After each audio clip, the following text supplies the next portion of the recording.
The tallest building in the world is surrounded by desert and sea. The Burj Al Khalifa soars in a city that had fewer than 50,000 people in 1960, less than half the population of Somerville, Massachusetts then. In 50 years, Dubai's population has grown nearly 50-fold, and now that city has practically become synonymous with glittering oil wealth and high-tech urbanism. Through the 18th century, Dubai was essentially a remote fishing village, anchored by a creek that still divides the city into two halves, Daira and Bur Dubai.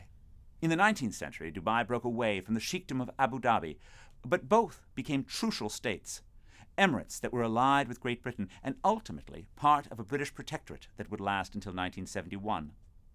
The port of Dubai achieved modest success during the British era as a trading entrepot and occasional stopover for steamships traveling to and from India. Dubai's sheiks were always commerce-friendly, and they did their best to attract Indian and Iranian merchants. Dubai's most lustrous products were pearls, hunted along the coast for centuries, and their prices suffered with the introduction of cultured pearls in the middle of the 20th century. The seeds for Dubai's post-pearl success were largely laid by Sheikh Rashid II, the emir from 1958 to 1990, during whose reign the city's population grew from 40,000 to over 400,000. The Sheikh envisioned Dubai as being the urban connector between his region and the world, and he tried to achieve that end by investing heavily in infrastructure. He dredged Dubai's creek and then built a bridge across it. He built Dubai's first airport, and despite British skepticism, enlarged it to allow jet airplanes in 1965. He opened Port Rashid, named for himself, of course, in 1972, and then the Jebel Ali port 7 years later. Jebel Ali is supposedly the largest man-made harbor in the world. The Jebel Ali port was joined by the Jebel Ali Free Zone 6 years later. Free zones provide lightly taxed and lightly regulated regions to attract international firms and industries. In a sense, they provide business-friendly legal infrastructure to match the region's business-friendly physical infrastructure. Betting big on physical infrastructure can easily go awry, and Sheikh Rashid's early investments surely seemed like big gambles. Today's investments also have real downside risk. But the Sheikh's gambles paid off well. As he put it, my grandfather rode a camel, my father rode a camel, I drive a Mercedes. And his success owed a lot to oil.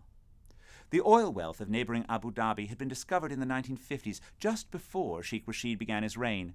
Dubai didn't yet have its own oil, but the Sheikh grasped how Dubai could get rich shipping the oil of others, serving as the region's conduit to the outside world.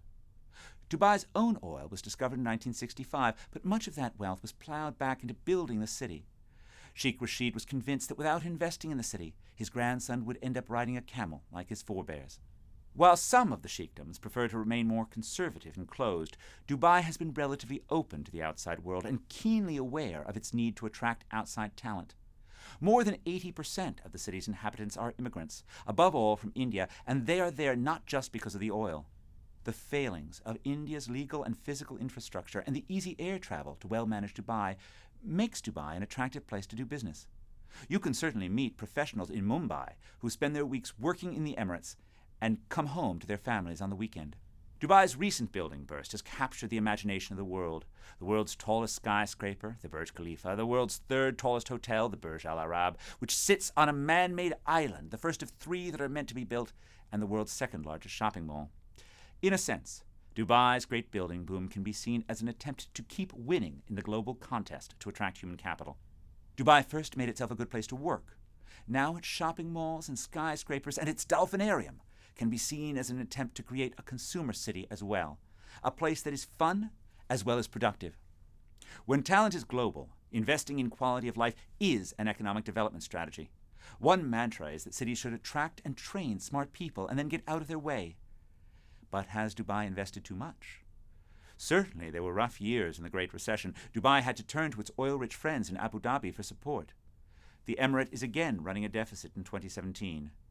Aggressive infrastructure investment always runs the risk of building too much too soon. Things seem to have stabilized, but I'd caution against any city taking the lesson of Dubai to be that cities must have the snazziest, most over-the-top, most extreme physical infrastructure.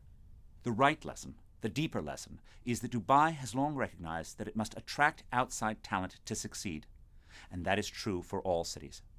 Human capital, educated at home and imported from abroad, is the real recipe for long-run urban success.